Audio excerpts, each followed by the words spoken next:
श्री गोपाळ कृष्ण भगवान की जय. लीळा नंबर 422. तीक वन नायकाचा पुन्हा जय मान्य. भट्टोबासांनी आणि वितिक वन नायकांनी धोत्रे धुतली आणि मग सिद्धनाथाच्या देवळाकडे निघाले. तेव्हा तीक वन नायकाने सांगितले, नाग द्या सर्वज्ञ साक्षात सिद्धनाथ. भट्टोबासांनी सांगितले, ज्याच्या समोर ब्रह्मा विष्णू महादेव शिराब्दी भैरव विश्व चैतन्यादी देवता या डबक्यातील पाण्यासारख्या आहेत, ते सर्वज्ञ अगाध अनंत परब्रह्म आहेत. ते तुझा सिद्धनाथ तर अलीकडची देवता. तीक वन नायकाने म्हटले, हे तू म्हणतोस की सर्वज्ञ असे सांगतात? भट्टोबासांनी सांगितले, हे सर्वज्ञ सांगतात.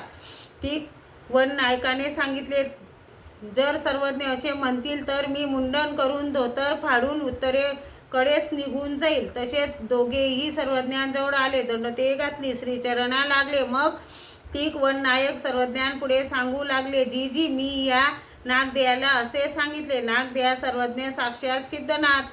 तेव्हा नागदेवाने सांगितले, ब्रह्मा विष्णू महादेव शिराब्दी भैरव विश्व चैतन्यादी देवता ह्या डबक्यातील पाण्यासारखे आहेत. सर्वज्ञ अगाध अनंत परमेश्वर आहेत. ते तुझा सिद्धनाथ तर अलीकडचीच देवता. मी विचारले, हे तू म्हणतोस की सर्वज्ञ म्हणतात? तेव्हा नागदेव म्हणतो, हे सर्वज्ञ म्हणतात. तर जी सर्वज्ञ कोण काय ते आपणच सांगा. सर्वज्ञांनी सांगितले, तुम्ही म्हणत आहात तेच.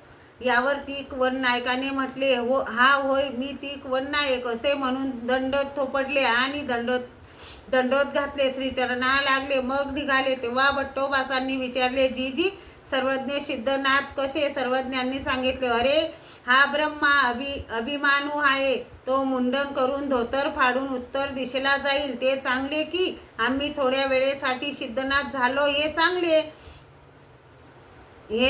सर्वज्ञांनी सांगितले, तुम्ही याला म्हणाले ब्रह्मादिका निसर बोडी, तेथ तुझा सिद्धनाथ कोठे लागे असे सांगू नये, दोही ओटा ठाडे घालावे. भट्टोबासांनी म्हटले, जी सर्वज्ञांनी सांगितले, तुम्ही म्हणतात की ब्रह्मादिकाला आमच्या स्वरूपाचा अंत कळत नाही, ते तसेच आहे, परंतु जाणोनी नेणे तो सदैव. जसा सावकार श्रीमंत असूनही आपल्याजवळ पैसे नाहीत म्हणतो, तसा प्रकार. भट्टोबासाने म्हटले, जी तरी सर्वज्ञांचे महत्व आणि नाव कोणाला सांगावे? सर्वज्ञांनी सांगितले, झाडीता झडेना, तोडीता तुटेना, तया प्रती बोलावे. भट्टोबासांनी म्हटले, हो जी. श्री गोपाळ कृष्ण भगवान की जय.